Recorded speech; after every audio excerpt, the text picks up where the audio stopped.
మరి దైవజనులు యోహాను గారు వచ్చి వాక్యాన్ని అందించవలసిందిగా ఈ సమయాన్ని వారికి అప్పగిస్తుంటూ ఉన్నా.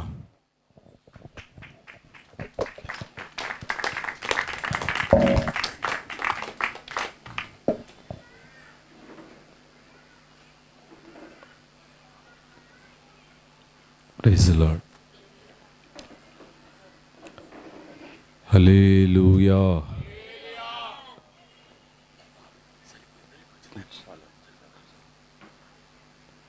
మన ప్రభు అయిన యేసుక్రీస్తు పరిశుద్ధమైన నామంలో ఈ 24వ సంవత్సరపు వార్షికోత్సవ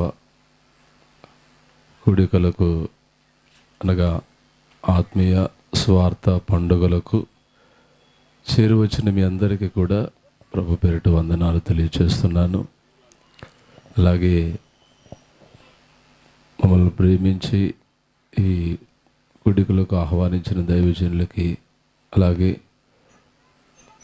సహోదరుడు రవికి ప్రత్యేకమైనటువంటి వందనాలు తెలియచేస్తున్నాను. మీరందరూ కూడా ఈ చల్లపూట దేవుని వాక్యాన్ని వినటానికి వచ్చారు అని నేను నమ్ముతున్నాను. అయితే మనమందరం కూడా ఈ కాల వ్యవధిలో బంధించబడినటువంటి వారముగా మనం కనబడుతూ ఉన్నాం. కాల వ్యవధి అని అంటే వాక్యం చెప్పే సమయం అని కాదు, వాక్యాన్ని ముగించుకునే సమయం అని కాదు. మనిషికి ఒక కాల వ్యవధిని దేవుడు నిర్ణయించున్నాడు. ఎంతకాలము మన కాల వ్యవధి, ఎంతకాలము మన దినములు లెక్కింపు అనేది మనకు తెలిస్తే బాగుండు అని అనిపిస్తుంది ఒక్కోసారి. అందుకనే భక్తుడిని మోషే ఏమంటాడు ఆయనంటే, మా దినములు లెక్కించుట మాకు నేర్పించు అని అంటాడండి. మన దినములు పలానా రోజు మన ఎక్స్పైరీ డేట్ అని తెలిస్తే మనం ఇంటిని చక్కబెట్టుకుంటాం, జీవితాన్ని చక్కబెట్టుకుంటాం, పిల్లల్ని చక్కబెట్టుకుంటాం, ఎవరికి చెప్పవలసిన మాటలు వాళ్ళకి చెప్తాం. యెషయా ప్రవక్త హిజ్కియా దగ్గరికి వెళ్ళి నీవు మరణము కాబోచున్నావు అనగానే వెంటనే తాను తన ఇంటిని చక్కబెట్టుకున్నాడు. తన ఇల్లు అని అంటే తన జీవితం. కాబట్టి ఈ కాల వ్యవధిలో బంధించబడినటువంటి మన గమనము ఎప్పటి వరకో తెలియదు గనక దేవుని వాక్యము ద్వారాగా కలిగే ఒక శ్రేష్టమైన రక్షణను పొంది ఈ ఆత్మీయ యాత్రలో నిలుచుటకు దేవుడు ఈ విధంగా ఈ కూడికలను మనకు అనుగ్రహించున్నాడు గనక శ్రద్ధగా భయభక్తులు కలిగి దేవుని వాక్యాన్ని మనమందరం కూడా ఆలకిద్దాం. గతంలో 2024 జనవరి మాసంలో నేను మీ మధ్యలోనికి వచ్చాను. నాకు గుర్తుంది, మీ అందరికి గుర్తుందో లేదో కానీ నేను వచ్చిన ఆ సమయంలో మోషేకు తోడైనట్లుగా నేను నీకు తోడై ఉంటాను అని యెహోషువతో చెప్పబడినటువంటి మాటలను కొన్ని వివరించాను. మోషేకి ఏ విధంగా దేవుడు తోడై ఉన్నాడు అని అంటే, ఆరోగ్య ప్రదాతగా దేవుడు తోడై ఉన్నాడని, యెహోవా నిస్సిగా దేవుడు తోడై ఉన్నాడని, అగ్నిస్తంభంగాను మేఘస్తంభంగాను దేవుడు తోడై ఉన్నాడని, వ్యాజ్యములను తీర్చే దేవుడుగా ఆయన తోడై ఉన్నాడని 4 విషయాలను నేను మీతో పంచుకోవడం జరిగింది. ఈ రాత్రికాల సమయంలో ఒక క్లుప్త సందేశాన్ని కొద్ది నిమిషాలు మాత్రమే నేను మీతో పంచుకొని తదుపరి నేను ఇక్కడి నుంచి మరలా కావలి ప్రాంతానికి నేను బయలుదేరి వెళ్ళాలి. క్లుప్త సమయంలోనే నేను ముగిస్తాను. నాకున్న సమయం కూడా అంటే సరిగ్గా నాకు ఇక్కడి నుంచి 10:30కి ట్రైన్ ఉంది. ఇప్పుడు 9:25 అవుతుంది. త్వరగా నేను ముగించేసి వీలైనంత త్వరగానే మేము ఇక్కడి నుంచి బయలుదేరి వెళ్తాం. మీలో కూడా చాలామంది అది ఆశపడుతుంటారు. బహుశా అటోళ్ళు ఎవరైనా ఉంటే సంతోషించండి. మీ ఆనందాన్ని, సంతోషాన్ని దేవుడు పరిపూర్ణం చేయనుగాక. చెప్పారు ఆమేనని. మంచిది. దేవుని వాక్యంలో నుంచి ఒక చిన్న మాట మనం చదువుకుందాం. సమూయేలు గ్రంథం, సమూయేలు 2వ గ్రంథము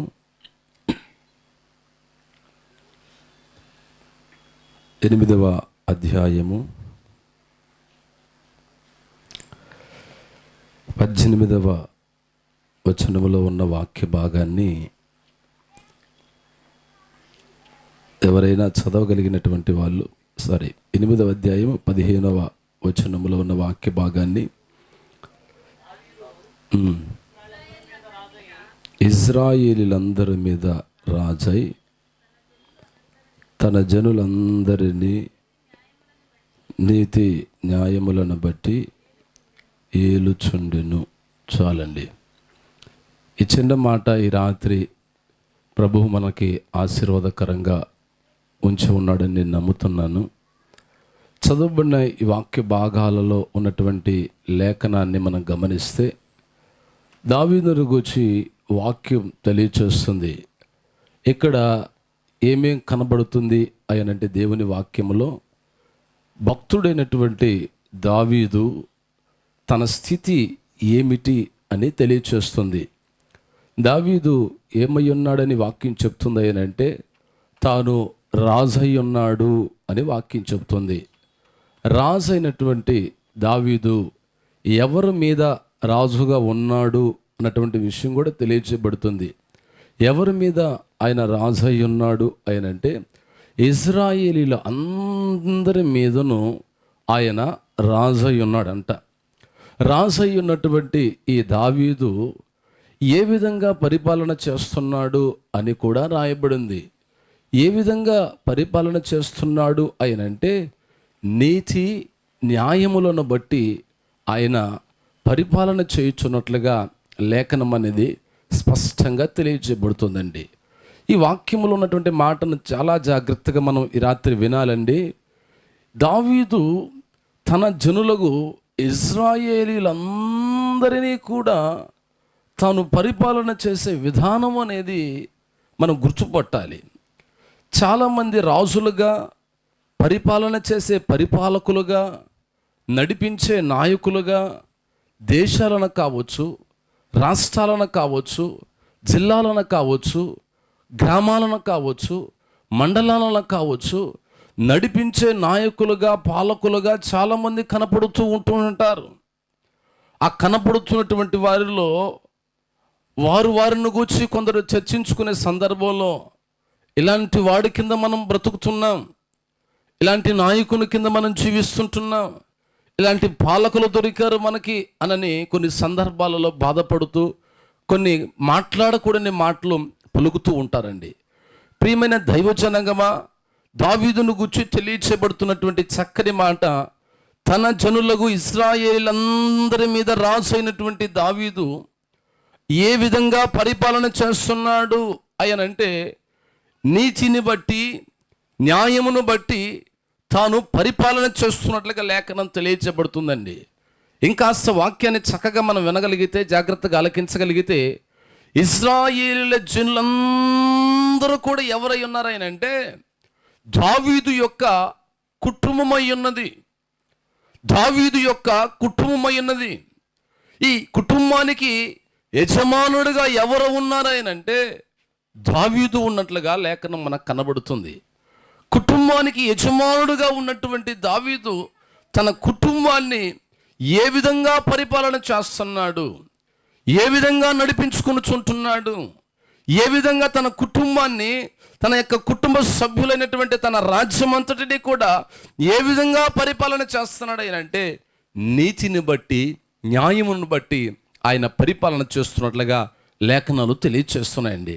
నా ప్రియమైన దైవజనంగమా, ప్రతి కుటుంబములో దేవుడు నీతిని బట్టి, న్యాయాన్ని బట్టి వారి కుటుంబాలు పరిపాలన చేయబడాలి అని దేవుడు కోరుకునుచుంటూ ఉంటాడండి. ఇంకా చాలా జాగ్రత్తగా గమనించగలిగితే, అసలు నీతి న్యాయములను బట్టి పరిపాలించేది ఎవరో తెలుసా? నీతి న్యాయములు ఎవరిలో ఉన్నాయో తెలుసా? నీతి న్యాయములు ఎవరి జీవితంలో ఉన్నాయనంటే, నీతి న్యాయములను బట్టి పరిపాలన చేసేది ఏ మనుషుడు పాలన చేయలేడు, కానీ దేవుని పాలన అంట, దేవుని సింహాసనం అంట, నీతి న్యాయములు ఆయన సింహాసనమునకు ఆధారములై ఉన్నవని 89వ కీర్తనలో మీరు చదవగలుగుతారు. చదవండి. 89వ కీర్తన 14వ వచనం.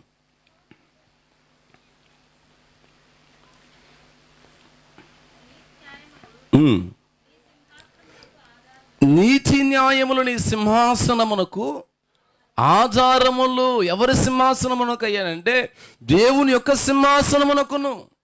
అంటే ఇప్పుడు దావీదు జీవితం ఏ విధంగా కనబడుతుంది అని అంటే, సింహాసనం మీద కూర్చున్నది ఎవరైనంటే దావీదే, కానీ పరిపాలన చేయుచున్నది ఎవరైనంటే దావీదుల నుంచి తన కుటుంబాన్ని ఎవరు పరిపాలన చేస్తున్నారంటే దేవుడే పరిపాలన చేస్తున్నాడండి. దేవుడే ఏలుచుంటున్నాడండి. దేవుడే నాయకుడిగా ఉండి ఆలోచనలు చెప్తున్నాడండి. దేవుడే సలహాలు ఇస్తున్నాడండి. దేవుడే సహాయం చేస్తున్నాడండి. ఆ కుటుంబం అనేటువంటి ఈ ఇజ్రాయిల్ అందరికీ రాజుగా నిలబెట్టబడినటువంటి వ్యక్తి దావీదే, కానీ ఆ దావీదులో నుండి ఎవరు పరిపాలన చేస్తున్నాడు ఆయన అంటే దేవుడు పరిపాలన చేస్తున్నాడు లేఖనం తెలియచేస్తుంది. ఈ దావీదును గూర్చి వాక్యం ఏమని తెలియచేస్తానంటే, చక్కగా మీరు చూడగలిగితే ఇదే సమూయేలు గ్రంథంలో మీరు మరొకసారి గమనించండి. 21వ అధ్యాయము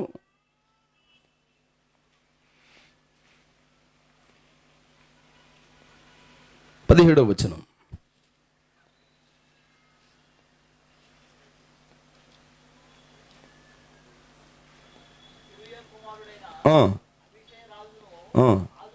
రాజును ఆదుకుని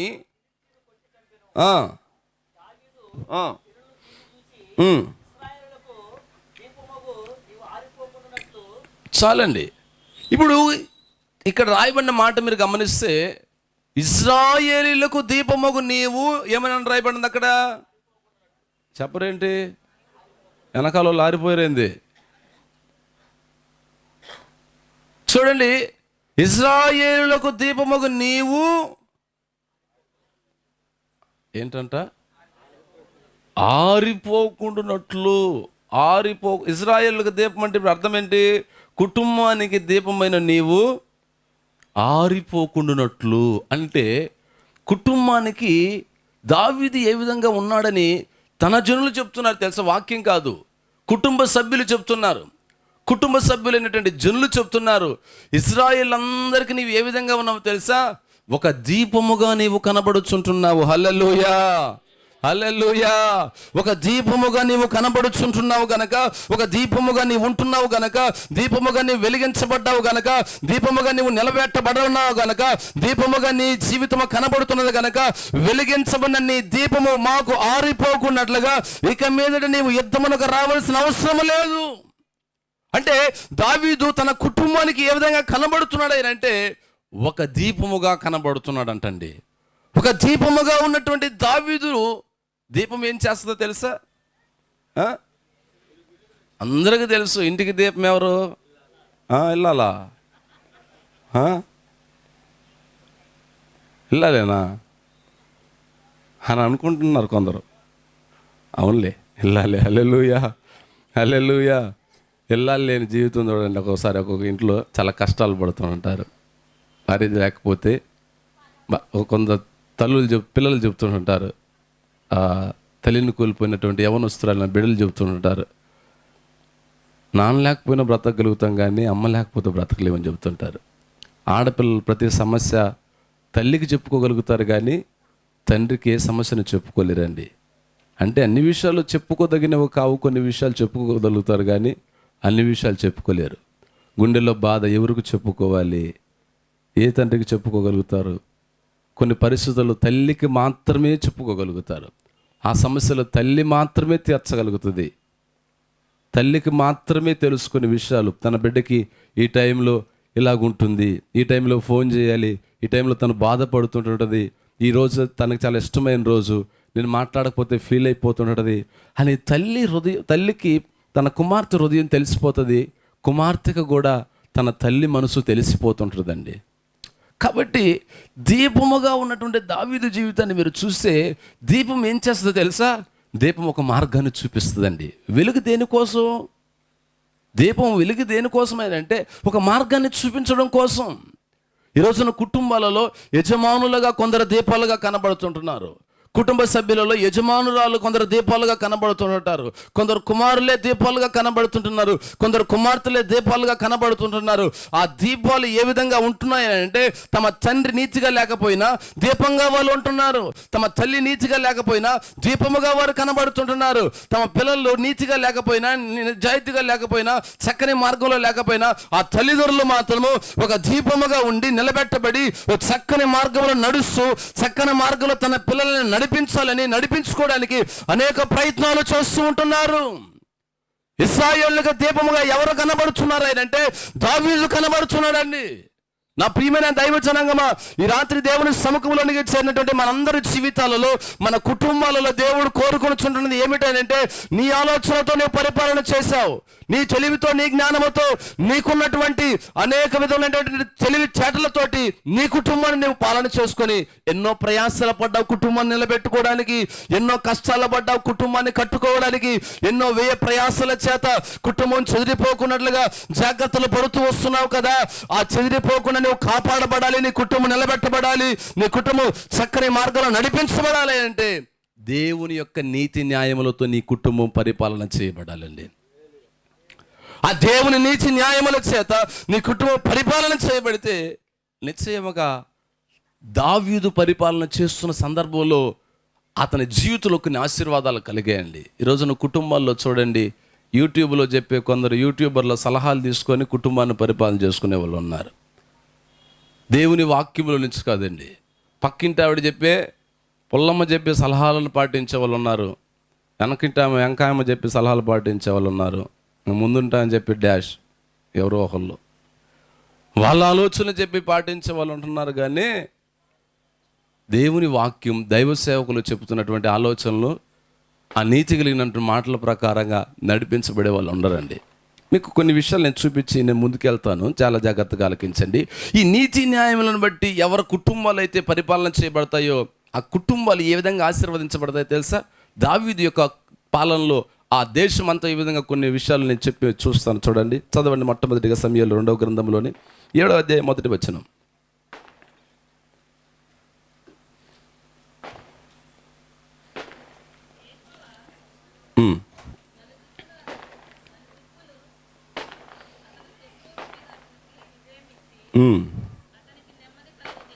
ఏంటంట?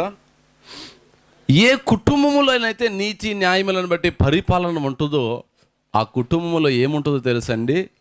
నెమ్మది కలిగి జీవిస్తారంటండి. నెమ్మదిగా బ్రతుకుతారంటండి. ఏ కుటుంబంలోనైతే నీతి న్యాయములను బట్టి పరిపాలన చేయబడుతూ ఉంటుంటుందో ఆ కుటుంబంలో నిశ్చయముగా ఏముంటుందో తెలుసా? నిశ్చయంగా నెమ్మది ఉంటుందండి. ఈరోజున కావాల్సింది ఏంటంటారు? ఏమండి, కావాల్సింది ఏంటంటారు? ఉండవలసింది ఏంటంటారు? నెమ్మదే కదా. గుండె నిండా నెమ్మది ఉంటే చాలు. ఇక మనం ఎక్కడ ఏ పరిస్థితులు కూడా మన జీవితంలో ఉన్నా మనం వాటన్నిటిని కూడా మర్చిపోతాం. నెమ్మదిగా ఉంటే ఎన్ని పరిస్థితులు ఉన్నా మన హృదయంలో ఒక నెమ్మది దొరుకుతుందని. అంటే అసలు క్రైస్తవుడు అని చెప్పడానికి కారణం ఏంటో తెలుసా? వీళ్ళు క్రైస్తవులు అని చెప్పడానికి ఏంటి కారణం? వాళ్ళ హృదయంలో ప్రశాంతత ఉంటుందండి. అందరికి కరోనా వస్తుంది, మనకు కూడా వచ్చింది అనుకోండి. అందరు కరోనా వచ్చిందని వాళ్ళందరూ బాధపడుతుంటే మనం ఏం చేస్తుంటాం? కరోనా వచ్చిందని ఆనందమే ప్రభు యేసుని స్తుతించుట, ఆత్మానంద గీతాముల్ పాడుచు. చాలండి. వీళ్ళేంది కరోనా వచ్చింది ఇట్లా పాటలు పాడుతున్నారు ఏంది అని వాళ్ళు ఆశ్చర్యపడిపోతుంటారు అంటారు. కరోనా రాని, వాళ్ళ అమ్మమ్మ రాని, వాళ్ళ తాతయ్య రాని, ఎవరు వచ్చినా మనలో క్రైస్తవులని వీళ్ళు చెప్పుకోవడానికి ఉండేది ఏంటంటే గుండె నిండా నెమ్మదండి. నెమ్మది కలిగి జీవిస్తారండి. లోకానికి చీకటేమో కానీ క్రైస్తవులకు చీకటి కాదు. లోకం మీదకి, ఐగుప్తీయుల మీదకి తెగుళ్ళు వచ్చాయి కానీ అదే ఐగుప్తు దేశంలో ఉన్నటువంటి దేవుని బిడ్డలకు రాలేదు, దేవుని బిడ్డలకు కలగలేదు. వాళ్ళు ఎలాగున్నారయ్యా అంటే నెమ్మదిగా ఉన్నారు. అరే ఏంటి ఏంటి మీ ఇళ్ళలో నీళ్లు తాగుతున్నారా, రక్తం తాగుతున్నారా? మా ఇళ్ళలో మంచి ఇళ్ళు ఉన్నాయి బాబు, మీ ఇళ్ళలో ఏమున్నాయంటే మా ఇళ్ళలో అన్నీ కూడా రక్తంగా కనబడుతున్నాయి అంటారు వాళ్ళు. కాబట్టి క్రైస్తవ జీవితంలో నీతి న్యాయములను బట్టి ఏ కుటుంబంలో అయితే సాగుతూ ఉంటుంటారో ఆ కుటుంబం ఎలాగుంటుంది అంటే నెమ్మదిగా ఉంటుందండి. ఇంకా కొన్ని మాటలు మీకు చూపిస్తాను, చూడండి. అదే అధ్యాయంలో 9వ వచనం.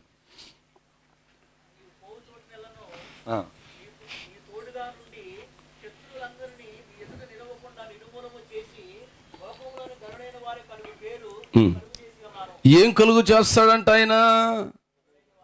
గొప్ప పేరు కలుగు చేస్తాడంటండి. గనులైన వారికి కలుగు చేసే గొప్ప పేరు ఏదైతే ఉంటుందో, దేవుని నీతి న్యాయములతో నడిపించబడే ఆ కుటుంబానికి ఆయన ఏం చేస్తాడనంటే ఓ గొప్ప పేరును కలుగు చేస్తాడంటండి. ఓ గొప్ప పేరును ఆయన కలుగు చేస్తాడంట. గొప్ప పేరు వారు సంపాదించుకునేటట్లుగా ఈ రోజున పేరు కోసం ప్రయాసలు పడే వాళ్ళు ఎంతోమంది కనబడుతుంటారు. కానీ ఓ గొప్ప పేరు మనం సంపాదించుకోలేదంటే దేవుని పాలనలోనికి మనం వచ్చిన తర్వాత దేవుడి మనల్ని పైకి లేపుతాడండి. దేవుడు మనల్ని ఉన్నతమైన స్థాయిలోనికి మనల్ని తీసుకొని వస్తాడండి. ఒక గొప్ప పేరును కలుగు చేస్తానని లేఖనాలు తెలియజేయబడుతుంది. ఇంకా 10వ వచనంలో మీరు చూడండి, ఇశ్రాయేలులను నా జనులు కదిలింపబడకుండా తమ స్వస్థలమందు నివసించున్నట్లు. అంటే ఇక కదిలింపబడరు వారు, కదిలింపబడుకున్నట్లుగా వారి జీవితాలు అంతకు మునుపు కదిలించబడ్డాయి. న్యాయాధిపతుల కాలంలో కదిలిపోయారు. అనేక మంది వచ్చి కదిలించారు వాళ్ళని, అంతకు మునుపు కదిలించబడ్డారు.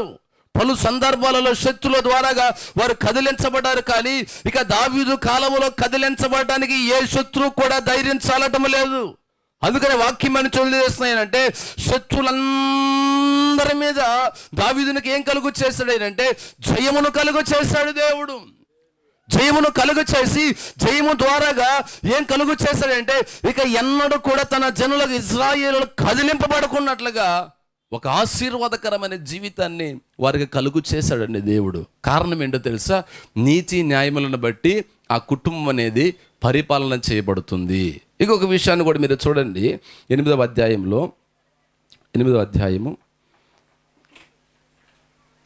14వ వచనం.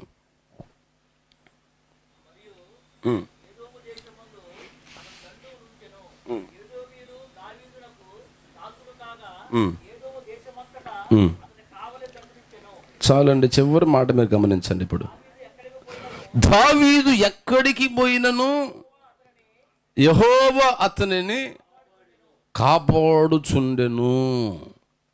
చూడండి ఈ ఆశీర్వాదాలు చూడండి. ఎవరికి ఆశీర్వాదాలు అంటే ఎవరైతే దేవుని యొక్క నీతి న్యాయముల యొక్క పరిపాలనలో జీవిస్తారో, ఎవరైతే నీతి న్యాయములు అనే దేవుని యొక్క పరిపాలన తమ కుటుంబాల్లో ఉండాలని కోరుకొనుచుంటారో వారి కుటుంబాలలో లేఖనం తెలియచేయబడుతుంది. దావీదు ఎక్కడికి వెళ్ళినా కానీ దేవుడు అతనిని కాపాడుచుండెను అని లేఖనం తెలియచేయబడుతుందండి. దేవుడు ఎక్కడికి వెళ్ళను, దావీదు ఏ చోటుకి వెళ్ళను దావీదునికి అపాయాన్ని కలగనివ్వలేదు. మరణం ఎంత దూరం వచ్చిందంట దావీదుకి? చాలా దగ్గరకు వచ్చిందా? మరణం ఎంత దగ్గరకు వచ్చిందంట తెలుసా? అనుకున్న వాళ్ళకి ఎవరికన్నా ఫోన్ చేసిండ్రా దావీదు ఏమన్నా? ఎంత దూరం వచ్చిందంట మరణానికి దావీదుకి ఎంత దూరం ఉందండి? చాలా దూరం ఉందా? ఎంత దగ్గరకు వచ్చిందో తెలుసా? అడుగు దూరమే ఉంది నాకు మరణానికి అని చెబుతాడు నాతో అంతోటి.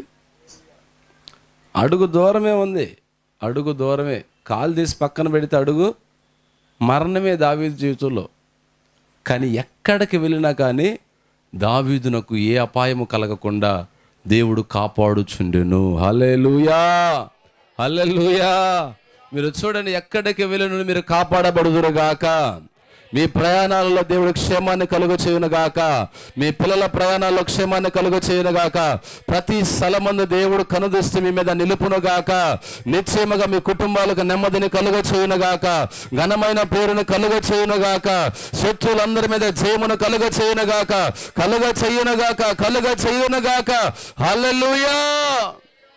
చూడండి, ఈ ఆశీర్వాదాలు ఎవరి జీవితంలో కనబడతాయని అంటే, ఎవరి జీవితాల్లో ఉంటాయని అంటే, దావీదు యొక్క నీతి న్యాయములు కలిగినటువంటి పరిపాలన, దేవుని పరిపాలనలో దావీదు ఉన్నట్లుగా మన కుటుంబాల్లో నీతి న్యాయములు కలిగిన పరిపాలన ఉంటే నిశ్చయముగా ఈ ఆశీర్వాదాలు కనబడతాయండి. ఇంకా ఒక మాట తెలుసా, నిత్యము నీ సన్నిధిలో నేను జీవించట్లుగా నాకు సహాయం చేయండి ప్రభువా అని అంటాడు. నువ్వు మాత్రమే కాదు దావీదు, నీ కుటుంబ తరతరాలు నిత్యము నా సన్నిధిలో నివసించట్లుగా నిత్యమైన కృప నీకు చూపుతానని చెప్పేసి దేవుడు తెలియచేస్తాడండి. హల్లెలూయా!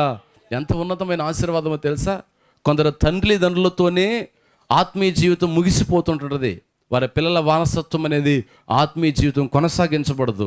అలాగ కాదు, కానీ తదనంతరం కూడా నీ పిల్లల యొక్క జీవితాంతం కూడా నా కృప వారిని వెంబడిస్తుంది, వారికి నేను దేవుడుగా ఉంటాను, వారిని నడిపిస్తానన్నట్లుగా దేవుని లేఖనాలు నిత్యము ఆ దావీదు యొక్క కుటుంబాన్ని దేవుడు తన సన్నిధానంలో ఉంచుకున్నాడండి. కాబట్టి ఈ ఆశీర్వాదాలు ఏవైతే ఉన్నాయో మన జీవితంలో మనం కలిగి జీవించాలంటే మన కుటుంబంలో నీతి న్యాయములను బట్టి మన కుటుంబంలో మనం నడిపించబడుతూ ఉండాలండి. ఎలాగ నడిపించబడుతుందో మనకు తెలియదు, కానీ లోకంలో మన ఈ మధ్య ఒక చిన్న సంఘటన జరిగింది. అందరూ హోలీ ఆడుతున్నారు, తాను కూడా హోలీ ఆడుతున్నాడు. అతను ఒక గవర్నమెంట్ ఎంప్లాయ్ ఓఎన్జీసీలో. తన పిల్లలు ఒకరు ఎల్కేజీ, ఒకరేమో యూకేజీ. ఆ స్టాండర్డ్ అయితే హోలీ ఆడి అంతా అయిపోయిన తర్వాత భార్య పిల్లలు ఇంటికి వచ్చారంట. ఇంటికి వచ్చి ఇంట్లోకి వచ్చిన తర్వాత, లోపలికి వచ్చేసిన తర్వాత తాను ట్యాప్ తిప్పి బకెట్లో నీళ్ళు నింపాడండి. బకెట్లో నీళ్ళు నింపి పిల్లలిద్దరి చేతులు కాళ్ళు కట్టేశాడు. పిల్లలిద్దరి చేతులు కాళ్ళు కట్టేసి పిల్లల తలను తీసుకెళ్ళి ఒక్కొక్కరి తల ఆ నీళ్ళ బకెట్లో ముంచేశాడండి. ముంచేసి ఇద్దరు పిల్లల్ని చంపి తాను చనిపోతూ ఒక సూసైడ్ నోట్ ఏమని రాశాడు తెలుసా? నేను నా పిల్లలు ఈ సమాజంతో పోటీ పడలేకపోతున్నారు, నా పిల్లలు ఈ సమాజంలో ఉన్నటువంటి పిల్లలతో పోటీ పడలేకపోతున్నారని చెప్పేసి తన పిల్లలను తానే చంపి తానే ఆత్మహత్య చేసుకున్నాడండి. ఎంత దౌర్భాగ్యకరమైన స్థితి. ఎల్కేజీ పిల్లలు, యూకేజీ పిల్లలు, ఫస్ట్ క్లాస్ పిల్లలు అప్పుడే సమాజంతో పోటీ పడతారా? ఒకవేళ సమాజంతో పోటీ పడవలసిన అంత అవసరత ఏముంది? ఒక వయసు వచ్చిన తర్వాత దేవుడు చూపించే మార్గంలో ఏదో ఒక రకంగా బ్రతుకుతారు. కానీ కుటుంబాన్ని పరిపాలన చేసుకోవడం చేతగాక, చదువు ఉంది, ఉద్యోగం ఉంది, కానీ చేతగాని వ్యక్తిగా మారిపోయి తన పిల్లల్నే తాను చంపుకొని తానే సూసైడ్ చేసుకున్నాడంటే ఎంత చదువున్నా ఏం ప్రయోజనం? కుటుంబాన్ని నడిపించుకోలేని తెలివి లేకపోతే. ఎంత జ్ఞానం ఉన్నా ఏం ప్రయోజనం? దేవుని నీతి న్యాయములని జీవితంలో లేకపోతే. ఎంత బలమున్నా ఏం ప్రయోజనం? ఎంత నోటి మాట ఉన్నా ఏం ప్రయోజనం? ఎంత తెలివితేటలు ఉన్నా ఏం ప్రయోజనం? ఎంత బలం ఉన్నా, ఎంత బలగమున్నా, ఎంత సంపాదన ఉన్నా ఏం ప్రయోజనం? దేవుని యొక్క నీతి న్యాయములని కుటుంబంలో లేకపోతే ఏదో ఒక సందర్భంలో అతనికి తట్టిన ఆలోచన నీ జీవితంలో కూడా తట్టవచ్చు. అతనికి సంభవించినటువంటి పరిస్థితి మన జీవితంలో కూడా ఎదురవుతూ ఉండవచ్చు. కానీ ఎవరైతే దేవుని నీతి న్యాయముల ప్రకారంగా ఆయన పరిపాలనకి అప్పగించుకుంటున్నామో, ఆ అప్పగించుకున్న వారి జీవితాల్లో నిశ్చయముగా నెమ్మది కలిగి జీవిస్తారు. వారు వారి పిల్లలు ఏ చోటుకి వెళుతున్నా కాపాడబడతారు. వారు వారి పిల్లలకి ఒక ఘనమైన పేరుని దేవుడు కలుగ చేస్తాడు. అంత మాత్రమే కాకుండా ఏ శత్రువు అయితే వారిని కృంగదీసి బలహీనపరుస్తూ వారి జీవితాలను లేకుండా చేయాలని చూస్తాడు, ఆ శత్రువులందరి మీద జయాన్ని కలుగ చేసి ఒక దీపముగా వారున్న ప్రాంతంలో వారిని దేవుడు మార్చునుగాక. ఆమేన్, ఆమేన్. కాబట్టి దేవుని నీతి న్యాయములు అనే ఒక పరిపాలన కింద మనం జీవించాలండి. ఆయన నీతి న్యాయములు అనే పరిపాలన కింద జీవించే వాళ్ళందరూ బిగ్గరగా లేలే చెప్పండి, చెప్పండి బిగ్గరగా. ఇప్పుడు నిజం చెప్పారు అబద్ధం చెప్పారు తెలిసిపోతుంది. ఎత్తండి ఒకసారి చేతులు ఎత్తండి, చేతులు గట్టిగా అందరు ఎత్తండి, ఎత్తండి ఎత్తండి ఎత్తండి ఎత్తండి ఇట్లా ఎత్తండి. ఓపండి, అటు ఇటు ఓపండి, గాలి అన్న వస్తుంది. సందులో ఉన్నాం, ఓపండి. హల్లెలూయా, హల్లెలూయా, హల్లెలూయా. సంతోషం. ఇప్పుడు నేను దావీదు ఏ విధంగా ఉన్నాడు, నేను కూడా నీతి న్యాయములను బట్టి నా కుటుంబం ఉందయ్యా అని మీరందరూ చెప్తున్నారు. ఉన్నారా లేదా ఇప్పుడు తెలిసిపోతుంది. ఇప్పుడు మనకి అంటే వాక్యంలో నుంచి మీకు చూపిస్తాను. మీ కుటుంబం నీతి న్యాయముల యొక్క పరిపాలనలో ఉంది అని అంటే కొన్ని లక్షణాలు ఉంటాయి. ఆ లక్షణాలు ఏంటో నేను చెప్పించి 2-3 విషయాలు, చాలా విషయాలు ఉన్నాయి, అవన్నీ చెప్పడానికి సమయం ఉండదు. క్లుప్తంగా కొన్ని విషయాలు చెప్పి నేను ముగిచ్చేస్తాను. నువ్వు నిజంగా నీతి కలిగినటువంటి, న్యాయం కలిగినటువంటి పరిపాలన నీ కుటుంబంలో ఉన్నది అని అంటే ఈ లక్షణాలు ఖచ్చితంగా ఉంటాయండి నీ జీవితంలో. ఈ లక్షణాలు ఖచ్చితంగా తప్పక మానకుండా నీ జీవితంలో కనబడతాయండి. ఏంటి ఆ విషయాలు అని అంటే, మీరు మొట్టమొదటిగా మీరు చూడండి, సమూయేలు మొదటి గ్రంథంలో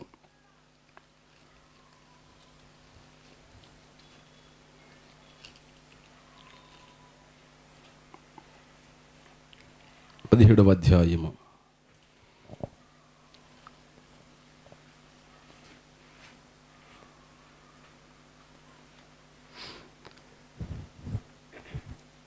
ఇరవై 25వ వచనం.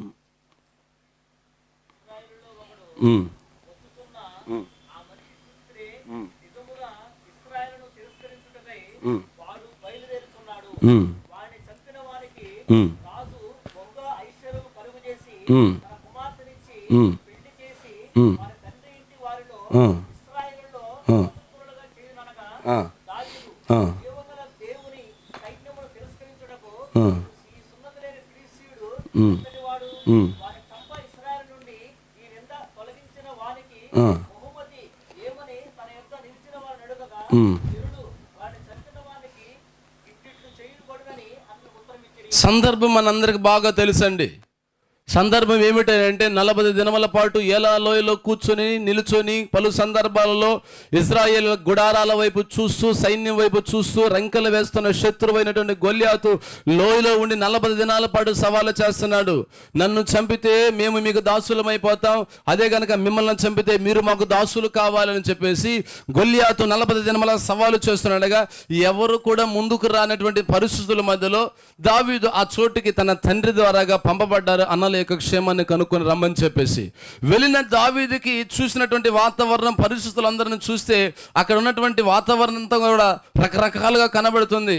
రకరకాలుగా కనబడుతుండగా తాను విచారణ చేసి అడిగాడు, ఏంటి ఇలాగున్నారు, ఏంటి పరిస్థితి అంటే అప్పుడు పక్కన ఉన్నటువంటి వాళ్ళు చెప్తున్నారు, ఇదిగో ఇలాగా ఒక మనుషుడు ఎలాలో ఇలా దిగి ఉన్నాడు, అతని విధంగా మాట్లాడుతున్న విధంగా చెప్తున్నాడు, అతన్ని చంపితే మన రాజుగారు ఏం చేస్తానని చెప్తున్నాడు అంటే బహుమతిని ఇస్తానని చెప్తున్నాడండి. ఏంటా బహుమతి? ఆ బహుమతి మీరు ఇప్పుడు చదవండి, అదే అధ్యాయంలో అదే వచ్చిన చదివిన వచనమే. బహుగా ఐశ్వర్యమును కలుగు చేసి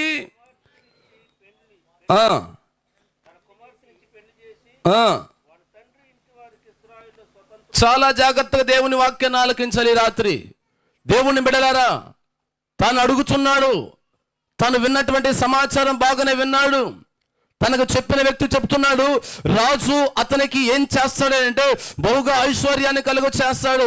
అంత మాత్రమే కాదు కానీ తన కుమార్తెని వివాహం చేస్తాడు. అంత మాత్రమే కాదు కానీ మూడవదిగా చెప్తున్న మాట ఏమిటో తెలుసా? ఇజ్రాయేలు అందరిలో, ఇజ్రాయేలు వంశాలలో అతను రాజు అతను ఏం చేస్తాడంటే స్వతంత్రునిగా చేస్తాడు, స్వతంత్రునిగా ఉంచుతాడు, స్వతంత్రునిగా మారుస్తాడన్న విషయం తన చెవిన పడిందండి. ఆ చెవిన పడగానే మరలా మరొక చోటుకి వెళ్ళి మరలా అడుగుతున్నాడు. అట్లాగా జనులందరినీ కూడా జనులందరూ అడిగితే వారు అట్లాగా చెప్తున్నారు. ఏమని చెప్తున్నారు తెలుసా? ఇదిగో జనులందరి దగ్గరికి వెళ్ళినప్పుడు స్వతంత్రులుగా మారుస్తాడంట అని చెప్పేసి ఆ విషయాన్ని తన జీవితంలోకి తెచ్చుకున్నాడండి. తన జీవితంలోనికి గమనంలోనికి తీసుకొచ్చిన విషయం ఏమిటంటే ఐశ్వర్యాన్ని కలుగు చేస్తున్న విషయం కాదు, రాజు ఇంటికి అల్లుడు అవుతాననే కోరిక కాదు, కానీ ఇజ్రాయేలులో తాను ఒక స్వతంత్రుడిగా మార్చబడాలి. తాను దాసుడిగా ఉన్నాడు, దాసత్వంలోనే ఉన్నాడు, దాసపు జీవితాన్ని తాను జీవిస్తున్నాడు. అతడు తన కుటుంబంతో కూడా ఒక స్వతంత్రుడిగా మార్చబడాలి, స్వతంత్రమైన జీవితాన్ని కావాలి, ఒక విడుదల పొందాలని ఆశపడుతున్నాడు. కనుక తాను చెప్తున్నాడు, ఏమని చెప్తున్నాడు తెలుసా? నేను స్వతంత్రుడిగా కావాలన్న కాంక్షతోటి యాలాలోయలోని అడుగు పెట్టాడండి దావీదు. హల్లెలూయా, హల్లెలూయా. స్వతంత్రుడిగా కావాలి, స్వతంత్రుడిగా మార్చబడాలి అంటే దాని అర్థం ఏంటో తెలుసా? సమూయేలు ఏనాడో ముందుగానే తెలియచేశాడు, రాజు కావాలని కోరుకొనుచుంటున్నారు కదా. రాజు కావాలని మీరు కోరుకుంటే మీ కుమార్తెలు మీ కుమారులు ఎలాగుంటారో తెలుసా? రాజు గుర్రముల ముందు పరిగెత్తేవారు గాను, రాజు యొక్క ఇంటిలో పనివారు గాను, రాజు యొక్క దాస్యత్వంలో మీరు అందరూ కూడా ఉంచబడతారని చెప్పేసి, రాజునకు దాసులైపోతారని చెప్పేసి అతను ముందుగా తెలియచేస్తాడు సమూయేలు. అంటే ఇప్పుడు ఈ దావీదు కుటుంబం కావచ్చు, దావీదు కుటుంబంతో పాటు అన్నలు కావచ్చు, వీళ్ళందరూ దాసులైపోయినారండి. ఇప్పుడు కావాలంటే ఏం కావాలి వీరికి తెలుసా? స్వతంత్రత కావాలనే కాంక్ష ఎవరికి ఉంటుందో తెలుసా? దేవుని నీతి న్యాయములను బట్టి పరిపాలన చేయాలని, లేకపోతే ఆ పరిపాలన కిందకి రావాలని కోరుకునే వాళ్ళకి స్వతంత్రత కావాలని కోరుకొనుచుంటారండి. హల్లెలూయా, హల్లెలూయా. స్వతంత్రత అంటే మనకి ఎప్పుడో స్వతంత్రత వచ్చింది కదా అని అంటారేమో. ఆ స్వతంత్రత కాదండి. ఒక ఆత్మీయ స్వతంత్రత అనేది మనస్సు విడిపించబడి ఆత్మరక్షణ పొంది లోకములో ఉన్నటువంటి ఏ కాడి కింద అయితే బ్రతుకుతుంటున్నామో, ఏ కట్టబడినటువంటి దాసత్వం కింద అయితే జీవిస్తుంటున్నామో, ఏ శత్రు చేతులు అయితే చెక్కబడి ఉంటున్నామో, ఏదైతే మన జీవితంలోనికి కీడుని తీసుకొచ్చి కుటుంబంలో నెమ్మది లేకుండా, పిల్లలకి మనశ్శాంతి లేకుండా, భార్యకి ఆనందం లేకుండా, భర్తకు సంతోషం లేకుండా కనిపిస్తున్నటువంటి ఏ క్రియలైతే మన జీవితంలో కనబడుతుంటున్నాయో ఆ క్రియల నుంచి విడుదల పొందాలి అన్నటువంటి మనస్సు రావాలండి. విడుదల పొందాలని కోరిక రావాలండి. కొందరు చెప్తుంటే వింటుంటాను, 6 అడుగుల మనిషి 3 అడుగుల 3 అంగుళాల 3 అంగుళాల మేక్ కదక్క సిగరెట్కి బానిస, అంతేనా కదా? దాని నుంచి వాళ్ళ తరం కాదు విడిపించుకోవటం, వాళ్ళ తరం కాదు. సారాయి తాగే వాళ్ళు చూడండి, వాళ్ళ తరం అవుతుందా? అందరి మీద ఒట్లేస్తారా? భార్య మీద ఒట్టేస్తాడు, తెల్లారేసరికి బయటికి వెళ్తాడా? వెళ్ళే టైం ముందు రాత్రి అంతా పోరు తట్టుకోలేక నేను చచ్చిపోతా, నేను ఉండలేను, వెళ్ళిపోతానంటే వాళ్ళ అత్త మామల కాళ్ళ వెళ్ళబడి బచ్చులాడుకుని ఉంటే తెల్లారేసరికి ఆ నిషా దిగిన తర్వాత ఆ నిషాలో దగ్గరికి వచ్చి, ఇక నేను తాగనమ్మాయి, ఇంత బాధ పెడుతున్నాను, పిల్లలకి మనశ్శాంతి లేకుండా చేస్తున్నాను, ఇక నేను తాగనమ్మాయి అని చెప్పేసి వెళ్ళేటప్పుడు ఒట్టేసి పిల్లల్ని పిలిపించి పిల్లల మీద ఒట్టేసి వెళ్ళి పనికి వెళ్తాడా? వచ్చేటప్పుడు ఏ కాలంలో పడతాడో, తాగే తర్వాత ఏ రోడ్డు మీద పడతాడో తెలియదు, ఎవరు ఫోన్ చేసి చెప్తాడో తెలుసు. వెళ్ళిన 300 పనికి 600 అయిపోతాయి. స్వతంత్రత రాలా వాళ్ళకి, స్వతంత్రత పొందుకోలేదు వాళ్ళకి. అంటే పురుషుల గురించి చెప్తే ఆశ్చర్యకరంగా చూస్తున్నారు, కానీ 2 గంటల ప్రార్థన చేస్తాం, అరగంట సీరియల్ కూడా చూస్తాం మనం. 2 గంటల ప్రార్థన చేస్తాం, అరగంట సీరియల్ కూడా చూస్తాం. ఎంత స్వతంత్రత ఉందండి మనకి. స్వతంత్రత కావాలని కోరుకోవాలి మన ఆధ్యాత్మిక జీవితంలో. స్వతంత్రత కావాలని కోరుకున్న వ్యక్తి జీవితంలో, విడిపించబడాలని కోరుకున్న వ్యక్తి జీవితంలో దేవుని యొక్క నీతి న్యాయములు కలిగిన పరిపాలన కిందకి వాళ్ళు వస్తారు, వాళ్ళు ఆ పరిపాలనలో ఉంటారంటండి. మరొక విషయాన్ని నేను చెప్తాను, మీరు చాలా జాగ్రత్తగా వాక్యాన్ని త్వరగా ముగిస్తాను, చాలా టైం అయిపోతుంది నాకు. చదవండి కీర్తనల గ్రంథం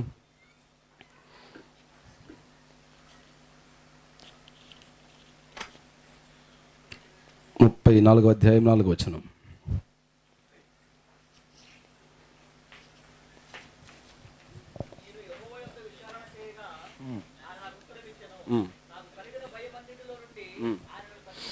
ఏంటంటే ఇక్కడ రెండో విషయం ఏంటంటే, దేవుని యొద్ద విచారణ చేసే వ్యక్తి, నీతి న్యాయముల యొక్క పరిపాలనలో ఉన్నటువంటి వ్యక్తి జీవితం అనేది ఏ విధంగా ఉంటుంది అని అంటే, తన కుటుంబంలో తను విచారణ చేస్తాడు. ఎవరి దగ్గర విచారణ చేస్తాడంటే దేవుని దగ్గర విచారణ చేస్తాడని లేఖనం తెలియజేయబడుతుందండి.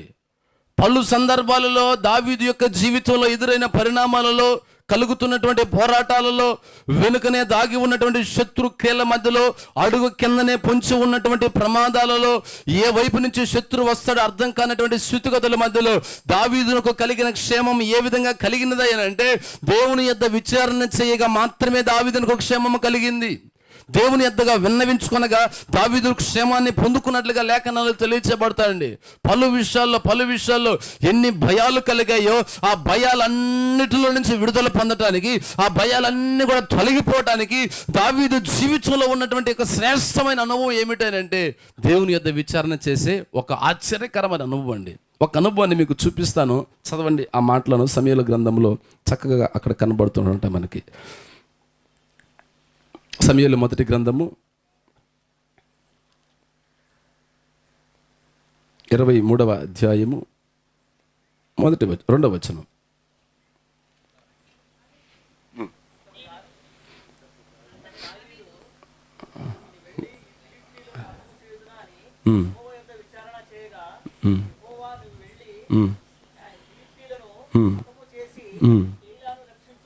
కీలాను రక్షించమని దావీదునకు సెలవిచ్చు. 4వ వచనం కూడా.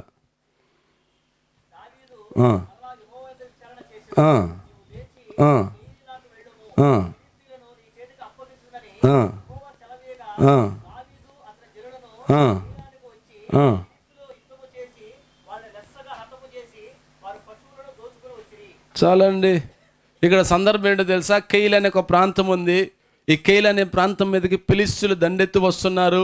ఈ కెయిలా ప్రాంతం మీదకి ఫిలిష్తీయులు దండెత్తుకుని వచ్చి ఆ జనులందరినీ కూడా చంపి ధాన్యమంతా దోచుకుని వెళ్ళాలని చెప్పేసి ఫిలిష్తీయులు రెడీగా ఉన్నారు. ఈ సందర్భం అంతా కూడా దావీదునకు తెలిసింది. దావీదునకు తెలియజేయబడగానే వెంటనే దావీదు రోషం కలిగినటువంటి వ్యక్తి. ఆ రోషం కలిగిన దావీదు ఆ జనులను కాపాడాలని చెప్పేసి తను వెంటనే పరిగెత్తలేదండి. సైన్యంతో పాటు సైన్యాన్ని తీసుకొని వెళ్ళలేదండి. తన దగ్గర పనివారు ఉన్నారు, బలం కలిగిన వాళ్ళు ఉన్నారని చెప్పేసి వెంటనే వెళ్ళిపోయి యుద్ధానికి చేయలేదండి. తను ఏం చేశాడు తెలుసా? వెంటనే తను ఏం చేశాడంటే తను ప్రార్థన చేయటం ఆరంభించాడు. దేవుని యొక్క విచారణ చేయటం ఆరంభించాడు. విచారణ చేయటం ఆరంభించగా దేవుడు తెలియచేశాడు, ప్రభువా ఇదిగో నేను కెయిలా ప్రాంతం మీదకి దండెత్తుకుని రాబోతున్నటువంటి ఫిలిష్తీయుల చేతిలో నుండి ఈ యొక్క కెయిలా ప్రాంత వాసులను కాపాడగలుగుతానా, నేను వెళ్ళనా వద్దానా అంటే దావీదుకు దేవుడు స్పష్టంగా తెలియచేశాడు, నీవు వెళ్ళు, ఫిలిష్తీయుల మీద జయాన్ని పొందుకొని ఇదిగో కెయిలా ప్రాంత వాసులందరూ కూడా నువ్వు కాపాడని చెప్పేసి దేవుడు తెలియజేయగానే వెంటనే వెళ్ళాడు, యుద్ధం చేశాడు, కెయిలా ప్రాంత వాసులందరూ కూడా కాపాడి ఆ ప్రాంతంలోనే కొద్ది దినాల పాటు నివాసం ఉన్నాడు. నివాసం ఉన్నటువంటి విషయం ఎవరికి తెలియజేయబడింది అని అంటే, ఎవరికి తెలియజేయబడింది తెలుసా? సౌలుకు తెలియజేయబడింది. అప్పటికే సౌలు దావీదు ఏ స్థలములో ఉన్నాడు, దావీదు ఏ చోటు ఉన్నాడు, ఏ ప్రాంతంలో ఉన్నాడు అని చెప్పేసి ప్రతి ఒక్క ఆచూకీ కోసం, దావీదు యొక్క అడుగుల కోసం, దావీదు యొక్క చోటు కోసం వెతుకుతున్నటువంటి ఈ సౌలుకి దావీదు యొక్క అడ్రస్ తెలిసిపోయిందండి. వెంటనే ఏం చెప్తున్నాడు తెలుసా? వెంటనే తను అనుకుంటున్నాడు, ఏమనుకుంటాడు తెలుసా? ప్రభువా ఇదిగో ఈ ప్రాంతవాసులందరూ నేను కాపాడాను కదా, ఈ ప్రాంతవాసులందరి మధ్యలో నేను ఉన్నాను కదా, ఇదిగో వీరి ప్రాణాలు కాపాడాను కదా, వీళ్ళ ప్రాణాలు నాకు అడ్డుగా ఉంచి నన్ను కూడా కాపాడుతారు కదా ప్రభువా అని అనుకున్నాడు దావీదు. చాలా జాగ్రత్తగా వినండి. ఎవరినైతే కాపాడాడో దావీదు, ఎవరికైతే కాపుదలగా ఉన్నాడో, ఎవరికైతే కోటగా ఉన్నాడో, ఎవరి ప్రాణాల నిమిత్తం తన ప్రాణాలు అడ్డుగా పెట్టాడో ఆ ప్రజలేనంట ఏం చేస్తారని చెప్పాడు తెలుసా దేవుడు? ఇక్కడ నేను ఉంటా క్షేమా లేదా ప్రభు అని దేవుడు దగ్గర విచారణ చేస్తే ఏం చెప్పాడు తెలుసా దేవుడు? ఈ కెయిలా ప్రజలే నిన్ను దావీదుకు, సౌలుకు అప్పగిస్తారు. ఎవరాళ్ళు? ఎవరాళ్ళు? ఎవరినైతే కాపాడాడో, ఎవరి కోసమైతే ప్రాణాలు అర్పణగా పెట్టాడో, ఎవరి క్షేమంగా ఉండాలని కోరుకున్నాడో, ఎవరన్నా రండి మమ్మల్ని మా దగ్గరకు వచ్చి మమ్మల్ని కాపాడనమని దావీదుని అడిగారా? ఎవరు అడగలేదండి దావీదుని.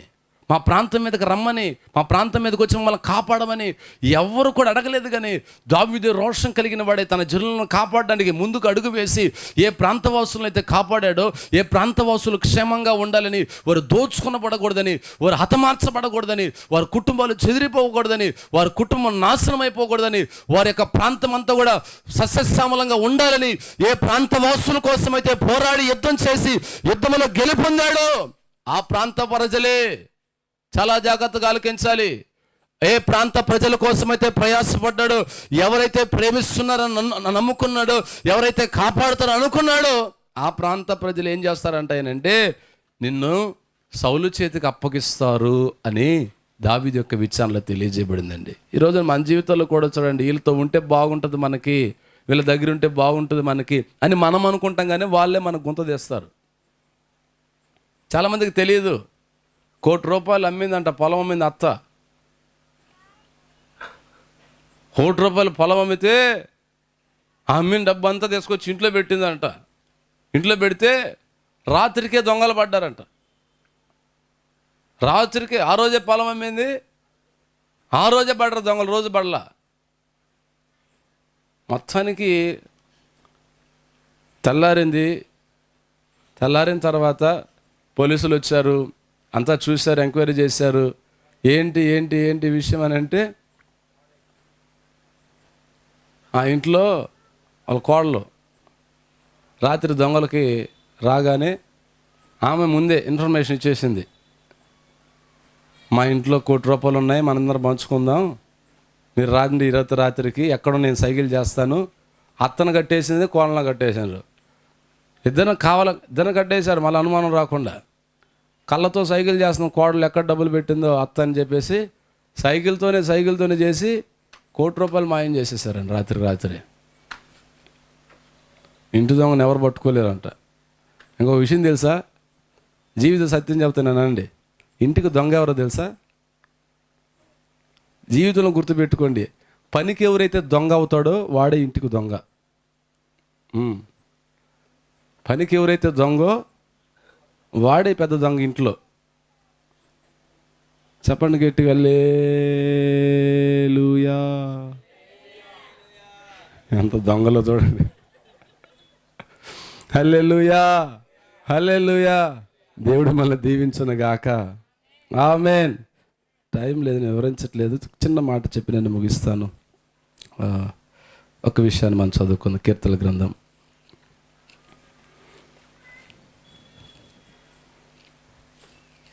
69వ అధ్యాయం. మొదటి వచనం.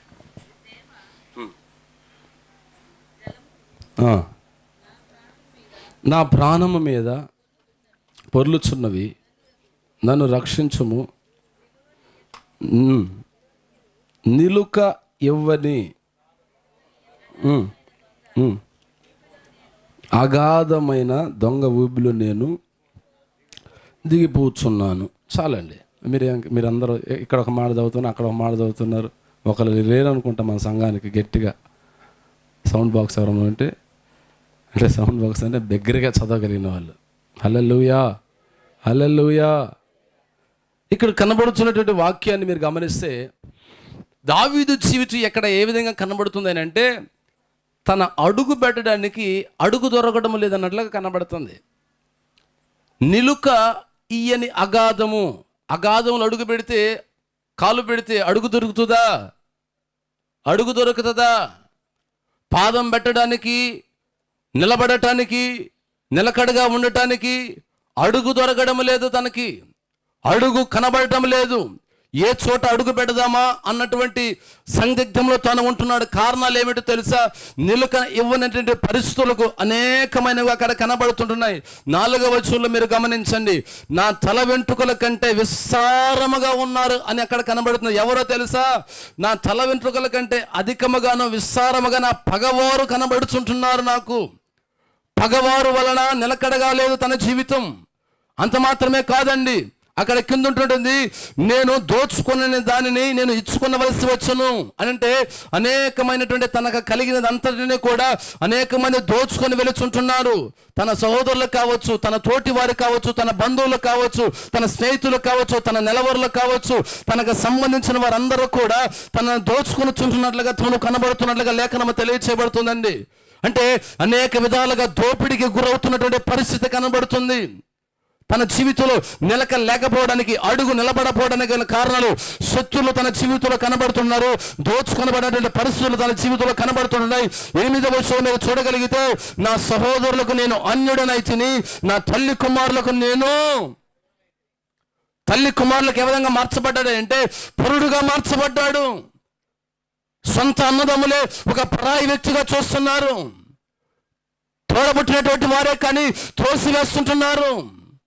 ఒక తల్లికి పుట్టినటువంటి వారే కానీ తోలనాడినట్లుగా మాట్లాడుతుంటున్నారు. తల్లికి కుమారులు ఏ విధంగా ఉన్నారంటే ఒక పౌరుడిగా ఎంచుతున్నారు దావీదుని. ఆ సహోదరుల గురించి అక్కడ రాయబడింది. సహోదరులు అంటే ఎవరంటే ఆత్మ సంబంధమైన సహోదరులు. ఆత్మ సంబంధమైన సహోదరులు ఏ విధంగా చూస్తున్నారంటే ఒక అన్యుడిగా చూస్తున్నట్లుగా లేఖనం తెలియజేయబడుతుంది. ఆత్మీయులుగా చూడవలసకుండా, ఆత్మీయులుగా ఎంచకుండా, ఆత్మ సంబంధమైన వ్యక్తిగా ఎంచకుండా దావీదుని ఒక అన్యుడిగా ఎంచుతున్నట్లుగా ఆత్మీయుల మధ్యలో అన్యుడిగా ఎంచబడుతున్నాడు. నిలుక దొరకటం లేదు దావీదు జీవితంలో. ఇంకా కిందన వచ్చాలు కనుక మనం చూడగలిగితే 12వ వచనంలో రాయబడినటువంటి మాట, గుమ్మములో కూర్చుండు వారు నన్ను కూర్చి మాట్లాడుకొనుచుంటున్నారు, త్రాగుబోతులను గూర్చి పాటలు పాడుకొనుచుంటున్నారు. ఇక 18వ వచనంలో రాయబడి ఉంది, ఇదిగో 19వ వచనంలో, నిన్నయు అవమానమయు సిగ్గుయు నాకు కలుగుచున్నాయని చెప్పేసి, నిన్నకు నా హృదయం బద్దలగుచున్నదని చెప్పేసి పలు లేఖనాలు అక్కడ కనబడుతున్నాయి. ఇలాంటి సందర్భాలలో దావీదు పరిస్థితి ఏమిటంటే, కరుణించు వారి కొరకు కనిపెడుచుంటున్నాను, ఓదార్చు వారి కొరకు ఎదురు చూస్తున్నాను, నా గొంతుగా మొరపెట్టిన చేత ఎండిపోయిందని చెప్పేసి, నా కనులు కనిపెట్టిన చేత క్షీణించిపోయి ఉన్నానని చెప్పేసి ఆయన తెలియచేస్తాడండి. నా ప్రియమైన దైవజనంగమా, ఇలాంటి పరిస్థితుల మధ్యలో దావీదు జీవితం కనబడుతుంది. ఇలాంటి స్థితిగతుల మధ్యలో దావీదు బ్రతుకు కనబడుతుంది. ఇక ఈ పరిస్థితులు అన్నీ కూడా దావీదు జీవితంలో ఉండటం ద్వారాగా అడుగు పెడదామంటే పాదానికి అడుగు దొరకటం లేదు. ఈ రోజున కొన్ని కుటుంబాల్లో చూడండి, చక్కగా ఒక అడుగు వేసి నిలబడ్డామనంటే ఆ అడుగు కిందగా జారిపోయి నిలవకుండా పోతున్నటువంటి పరిస్థితులు. ఈ సంవత్సరం బాగున్నామని అనుకుంటే, ఈ నెల బాగున్నామని అనుకుంటే, ఈ వారంలో బాగున్నాం అనుకుంటే, ఈరోజు సంతోషంగా ఉన్నామని అనుకుంటే, ఏదో ఒక వైపు నుంచి ఏదో ఒక పరిస్థితి మీద పడిపోతూ ఉంటుందండి. ఇన్ని పరిస్థితుల మధ్యలో తల్లి కుమారులకి ఈ విధంగా కనబడ్డాడు. సంఘంలో అన్యులు ఆ విధంగా చూస్తున్నారు. అనేకులు దోచుకుని చుంటున్నారు, నిందలు పడుతున్నాయి, అవమానాలు పడుతున్నాయి, తల వెంట్రుకల కంటే మించిపోయి ఉన్నారు శత్రులు, అనేక రకాలుగా నిందిస్తున్నారు. ఈ పరిస్థితులన్నిటి మధ్యలో తాను ప్రార్థన చేసుకుంటున్నాడు. ఏమని ప్రార్థన చేసుకుంటున్నాడు ఏమో కానీ, కనిపెట్టుడి చేత కళ్ళు క్షీణించిపోతున్నాయని, మరపెట్టుడి చేత గొంతుక ఎండిపోయిందని, ఓదార్చువారి కోసం చూస్తే ఓదార్చువారు లేరు, కరుణించువారి కోసం చూస్తే కరుణించువారు లేరు అన్నట్లాగా కనబడుతుండగా, ఈ పరిస్థితులన్నిటిలో దావీదు జీవితంలో ఏం కలిగి ఉన్నాడో తెలుసా? నీతి న్యాయములను బట్టి నీ కుటుంబంలో నీవు జీవిస్తూ ఉంటుంటే, దావీదు యొక్క అడుగు నిలబడని విధముగా నీ అడుగు కూడా నిలబడకపోతూ ఉంటే, ఏ పరిస్థితులని అడుగుని నిలకనివ్వకుండా చేస్తున్నాయో, ఏ పరిణామాలని అడుగు పడనివ్వకుండా చేస్తున్నాయో, నిలకడగా నీ జీవితంలో సంతోషం లేకుండా చేస్తున్నాయో, శత్రువులు నీ మీద అధికముగా మించిపోయి ఉంటున్నారేమో, నిందలు పడుతున్నాయేమో, అవమానాలు కలుగుతుంటున్నాయేమో, దోచుకొనబడుతుంటున్నావేమో, నీ అయినటువంటి వారికే నా అని పిలువబడుతున్నా నీ వారికే నీవు పౌరుడిగా మార్చబడుతున్నావేమో, అన్నింటిగా నేను ఎంచబడుతున్నావేమో.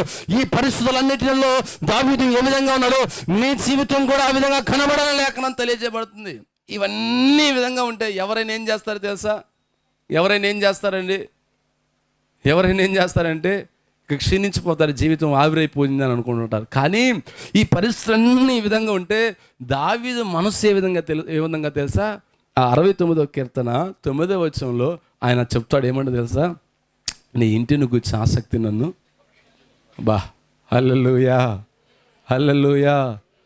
ఏమయ్యా దావీదు, మొరపెట్టు చేత గొంతుకు ఎండిపోతుంది అన్నావు కదా,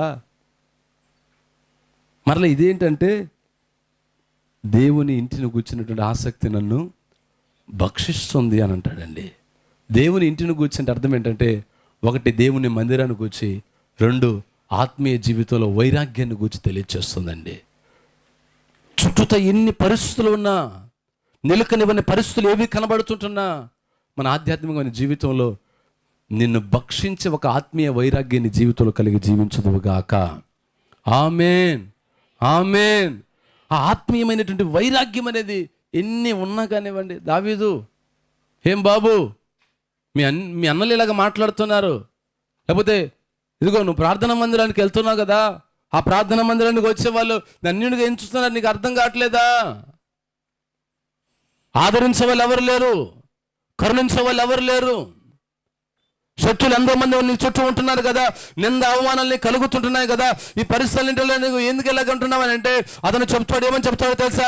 ఎన్ని నా చుట్టూ ఆవరించినా, ఎన్ని నా మీద పొంగి పొర్లుతున్నా, ఇదిగో జల ప్రవాహాల వల్ల, వరదల వల్ల నా జీవితంలోకి ప్రవేశించిన, నా అడుగు నిలవనివ్వకుండా ఎన్ని పరిస్థితులు కలిగినా, నా ఆధ్యాత్మికమైన జీవితాన్ని గురించి, నేను ఆధ్యాత్మికమైన వైరాగ్యాన్ని గురించి నేను భక్షించబడినటువంటి వ్యక్తిగా నేను కనబడుతూనే ఉంటాను అన్నట్లుగా లేఖనాలు తెలియచేయబడుతున్నాయండి. కాబట్టి మనం మందిరం వార్షికోత్సవాలు జరుపుకుంటున్నాం, కానీ వార్షికోత్సవాల కంటే ముందుగా మనం కట్టబడవలసినటువంటి ఆధ్యాత్మికమైన మందిరం ఏంటో తెలుసా? కదులుచున్న మందిరాలమైనటువంటి మనమే. హల్లెలూయా, హల్లెలూయా, హల్లెలూయా. కదులుచున్న మందిరాల మనమే.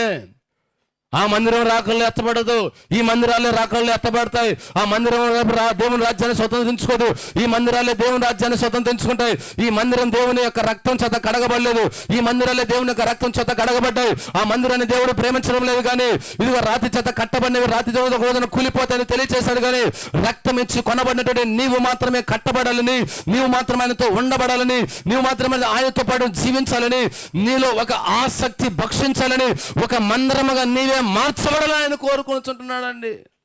ఇది నీ జీవితంలో జరిగినప్పుడు ఒక నిజమైన వార్షికోత్సవం.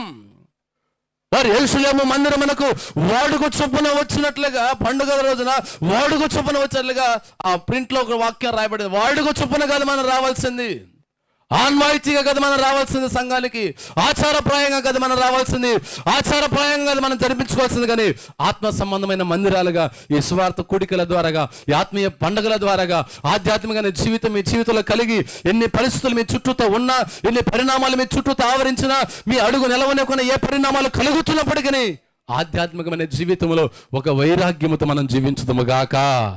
ఆమేన్. ఒక వైరాగ్యము చేత మనం నడిపించబడదుము గాక. హల్లెలూయా.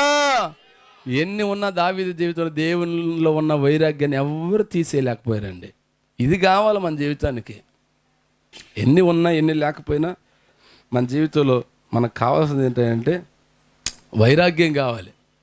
పాట పాడితే ఒక వైరాగ్యంగా పాడాలి, ప్రార్థన చేస్తే ఒక వైరాగ్యంగా ప్రార్థన చేయాలి, చప్పలు కొడితే వైరాగ్యంగా చప్పలు కొట్టాలి. కొట్టండి, పాడండి, చెప్పండి. ఎన్ని సంవత్సరాల నుంచి మందిరాలకు వస్తుంది? 24వ వార్షికోత్సవం ఇది మంది, అంతేనా? ఇంకా చప్పలు కొట్టమని చెప్పాలా? ఇంకా అల్లెలే చెప్పమని చెప్పాలా? ఏమండి, నాకు బాధ కలిగించే మాటలు అయినా పర్వాలేదు. హల్లెలూయా, హల్లెలూయా. కాబట్టి ఒక సజీవమైన మందిరాలుగా వైరాగ్యంతో మన జీవితాలను మనం నడిపించుకోవాలండి. వైరాగ్యంగా మన జీవితాల్లో మనం ఉన్నప్పుడు ఎన్ని ఉన్నాయి అవన్నీ పరలోకానికి రావు. వస్తాయా మనతో పాటు? ఈ చుట్టూతో ఎన్ని, ఇప్పుడు దావీదు కలిగిన ఎన్ని పరిస్థితులు నీ చుట్టూతో ఉన్నా నువ్వు దేవుని రాకల్లో ఎత్తబడతావు, దేవుని రాకల్లో నువ్వు చేరగలుగుతావు. కాబట్టి వీటిని కదా మనం చూడాల్సింది. అడుగు నీ జీవితంలో నిలబడటానికి అవకాశం లేకపోయినా మనం కలిగి ఉండాల్సింది ఏంటో తెలుసా? ఒక వైరాగ్యం కలిగి జీవించాలండి. మందిరంగా నువ్వు కట్టబడుతూ, మందిరంగా నీవు జీవిస్తూ ఉంటే, వైరాగ్యంతో నీవు జీవిస్తుంటే, నీవు దేవుని యొక్క నీతి న్యాయములు కలిగినటువంటి పరిపాలనలో నీవు ఉన్నావు అని ఒక సూచన అంతే. లేదంటే ఈ పరిణామాలన్నింటిలో నీవు ఒక వైరాగ్యంతో లేకపోతే నీవు లేనట్లేనండి. కాబట్టి ఎన్ని ఉన్నా ఒక వైరాగ్యంతో మనం బ్రతుకుదుము గాక. ప్రభు ఈ మాటలు మన వినికిలో ఫలింపచేయును గాక. ఆమేన్. అందరు తల్ల వంచండి, కళ్ళు మెండి చిన్న ప్రార్థన చేసి దైవజనులకు ఇస్తాను ఈ సమయాన్ని. అందరు తల్ల వంచి కళ్ళు మెండి చిన్న ప్రార్థన. అందరు తల్ల వంచండి, అందరు తల్ల వంచండి. హల్లెలూయా, హల్లెలూయా, హల్లెలూయా, హల్లెలూయా. ప్రార్థన చేసుకుందాం, ప్రార్థన చేసుకుందాం.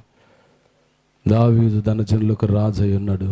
నీవు నీ కుటుంబానికి ఒక యజమానుడుగా నీవు ఉన్నావు, యజమానురాలుగా నీవు ఉన్నావు. నీ కుటుంబాన్ని నువ్వు ఏ విధంగా పరిపాలన చేసుకుంటున్నావో, నీ కుటుంబాన్ని నువ్వు ఏ విధంగా నడిపించుకుంటున్నావో, నీ కుటుంబాన్ని నీవు ఏ విధంగా పరిపాలన చేయాలని దేవుని వాక్యం తెలియచేస్తుందో ఈ రాత్రి దేవుని లేఖనాల్లో తెలియజేయబడుతుంటున్నాయి. దేవుని లేఖనాల్లో తెలియజేయబడుతుంటున్నాయి.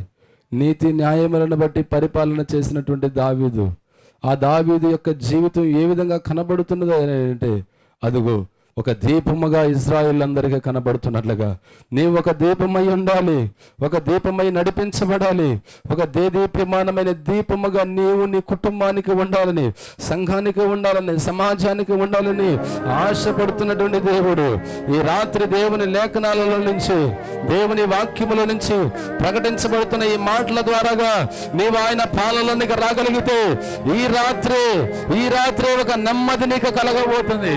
ఈ రాత్రి ఒక నెమ్మదిని నువ్వు పొందుకొనబోతుంటున్నావు. హల్లెలూయా, హల్లెలూయా. నిశ్చయముగా ఘనమైన పేరున్న దేవుడు నీకు కలుగు చేస్తాడు. ఏ చోటుకి వెళ్ళినా నీ పాదమునకు అపాయము కలగకుండా మరణం అడుగు దూరమే రావచ్చు నీ దగ్గరికి. ఆ అడుగులోనికి నీ పాదమున పడనివ్వడు, ఆ మరణాన్ని నీ దగ్గరికి చేరనివ్వడు. నీ వ్యక్తిగత జీవితంలో, కుటుంబ జీవితంలోను, నీ పిల్లల జీవితంలో, సంఘ జీవితంలో నిశ్చయముగా ఆయన కాపుదల నీ జీవితంలో కనబడుతుంటది.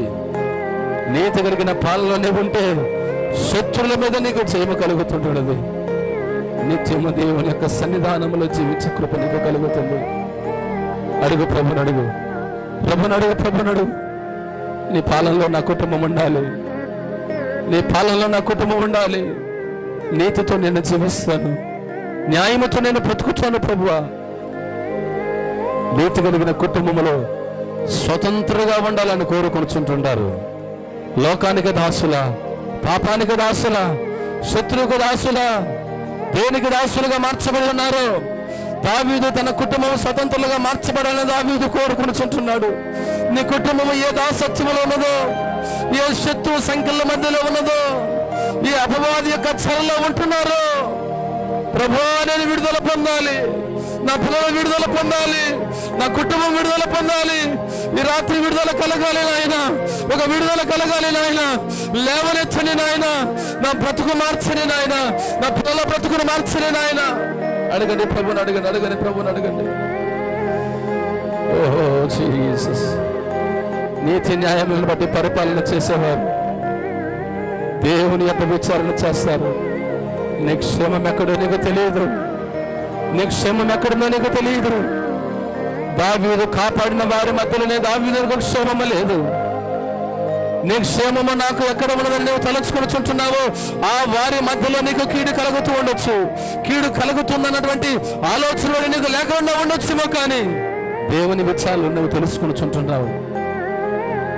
ఎక్కడికి వెళ్ళినా దావీదు విచారణ చేసే ఒక అనుభవం. దేవుని పరిపాలన కలిగిన వ్యక్తి దేవుని యొక్క విచారణ చేస్తాడు. ఆ పాలనలో ఉన్న వ్యక్తి ఇదిగో నిలుక ఇవ్వనటువంటి అగాధాలు ఏవైతే ఉన్నాయో వాటన్నిటి మధ్యలో తను వైరాగ్యం కలిగి చూపిస్తాడు. శత్రువులు లెక్కకు మించి ఉన్నారేమో, నిందించువారు లేచి ఉన్నారేమో, ప్రాణ బాధల చేత, హృదయ వేదనల చేత, మనోవేదనల చేత కేకలు పెడుచుంటున్నావేమో, తల్లి కుమారులకే పురుడుగా మార్చబడి ఉంటున్నావేమో, సంఘములు అన్యుడిగా ఎంచబడుచుంటున్నావేమో, కరుణించు వారి కోసం చూసి కనిపెట్టి ఆదరించే వారి కోసం చూసి ఎవరు లేకుండా కళ్ళు క్షీణించిపోయింటున్నాయేమో. దావీదు జీవితంలో ఎన్ని ఉన్నప్పటికీ ఇంటిని కూర్చిన ఆసక్తి తన పక్షిస్తుంది.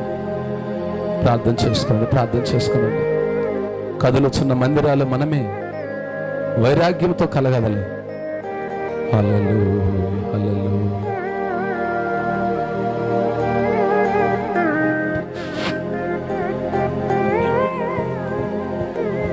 అందరూ కూడా అలాగే ప్రార్థనలో ఉంటుండగా మన మధ్యలో ఉన్నటువంటి దైవ సేవకులు డేవిడ్ గారు వాక్యం కొరకు ప్రార్థిస్తారు. అందరూ కూడా ప్రార్థనలోకి ఉంచుదాం. స్తోత్రం, స్తోత్రం, స్తోత్రం నాయన. మహాపరిశుద్ధుడా, ప్రేమ కలిగిన తండ్రి, జీవాధిపతి యేసయ్య, నీ ఉన్నతమైన శ్రేష్టమైన నామమునకు వందన స్తోత్రాలు చెల్లిస్తున్నాను నాయన. ఈ ప్రత్యేకమైన ఈ సాయంకాలపు సంధి వేళలో నా తండ్రి మీ దాసునితో నీ మధురమైనటువంటి మాటలు, ఈ ప్రజలకు కావాల్సినటువంటి మాటలు నాయన మీరు మాట్లాడుతూ వచ్చారు. ఇదిగో తండ్రి, దావీదు జీవితంలో మీరు చేసినటువంటి నాయన ఎన్నో మేలులు, ఎన్నో కార్యాలు బట్టి నేను స్తుతిస్తున్నాం. ఇదిగో తండ్రి, రాత్రి వింటున్న ప్రతి వ్యక్తిగత జీవితంలో అయ్యా ఈ వాక్యము ద్వారా, ఈ వాక్యము చేత కట్టబడిన ఆయన ఇదిగో నా తండ్రి, వారి కుటుంబంలో శాంతిని, నెమ్మదిని, సమాధానమును మీరు దయచేయమని ప్రార్థన చేస్తున్నావు. ప్రతి ఆటంకాలన్నిటినీ తొలగించండి ప్రభా, ప్రతి చీకటిలో తొలగించమని ప్రార్థన చేస్తున్నావు. ఈ ప్రార్థన ద్వారా తండ్రి, వాక్యము ద్వారా ఈ కుటుంబాలకు చేరువచ్చున్నటువంటి ప్రజలకు ఒక మేలుకరమైన ఆశీర్వాదాన్ని యేసయ్యా మీరు కలుగొచ్చేయమని ప్రార్థన చేస్తున్నాను నాయన. ఈ రాత్రికాల సమయంలో చేరుకుని వచ్చిన బిడ్డలందరినీ, ఈ మైక్ శబ్దాలు వింటున్నటువంటి బిడ్డలను ప్రభా నీ ఆత్మతో నింపి, నెమ్మది లేకుండా, సమాధానం లేకుండా బ్రతుకుతున్న బిడ్డలకు ఈ రాత్రికాల సమయంలో యేసయ్యా మీరు నెమ్మదిని దయచేయమని ప్రార్థన చేస్తున్నావు. అయ్యా, ఈ రాత్రి నాయన మాటలు విన్న ప్రతి వ్యక్తిగత జీవితంలో మీరు గొప్ప మేలు చేసి కార్యములు జరిగించమని నా తండ్రి నాయన, సంఘ కాపరిని, వారి కుటుంబాలను మీరు దీవించి ఆశీర్వదించి మీరే మహిమ పొందుకోమని యేసయ్య నామమున అడుగుచున్నాం పరమ తండ్రి. ఆమేన్. ఆమేన్. దేవునికి మహిమ కలుగును గాక. అందరూ ఒకసారి చెప్దామా సంతోషంతో? హల్లెలూయా, హల్లెలూయా. చాలా సంతోషం ప్రియ దేవుని బిడ్డలారా. మరి మనం ఆహ్వానించగానే వారు చెన్నై పట్టణంలో ఉన్న